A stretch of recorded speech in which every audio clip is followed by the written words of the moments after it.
We all know how important sleep is to our health, so what happens when your sleep partner is the one keeping you awake? Jimmy Rhodes says there's a new term for an old solution. It's called sleep divorce. What it is and whether you need one is our featured story at the top of the list.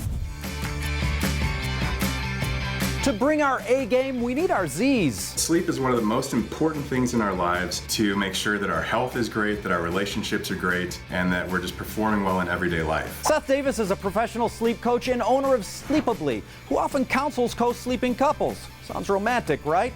Well, surveys have shown that about 25% of people in the U.S. are currently sleeping apart, and another 40% would like to. That's upwards of 65% of couples who want to kick their partners out of bed. The trend even has a name, sleep divorce, and we're running down the right way to get one. For starters, tap the brakes. Before two people go straight to the sleep divorce, work together to try to find solutions. Restless sleeper, hot sleeper, snorer. Attack the underlying problem first. Whether the problem is medical in nature or has to do with the sleep environment, there are many things that can be tried. If none of those solutions work, it's time for an awkward conversation. Enter relationship expert and matchmaker Joanne Cohen. She says to start, soften the blow. How do you bring this up? First, tell the person what we like about the relationship and what we appreciate about them. Yeah, it sounds like how you start every breakup, but do it anyway.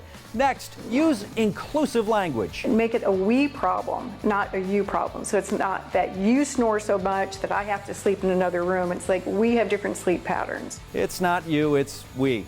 Okay, this might hit your sleep partner like a ton of bricks, so don't start with a life sentence. Make it a trial and see how it works. Seth agrees. Stay flexible. Some people sleep 5 nights a week apart and come back together on the weekends. You know, there's always room to experiment, figure out what's going to work best. Next, to avoid hurt feelings, up the touch. Make sure you're snuggling before you go into your separate beds and that you still have a lot of intimacy in your relationship. And speaking of intimacy, be sure to book the love calendar. You can schedule date nights and you also can schedule sex nights. Is that a rule? I think like every day should be a sex day. Let me make sure my wife heard that. Every day should be a sex day. Bottom line? People who do sleep divorces, they're both getting enough sleep, their mood is improved, their libido often improves, and nobody's resenting each other for costing them sleep. So done correctly, sleep divorces can actually lead to stronger relationships. Doing a sleep divorce right is at the top of the list.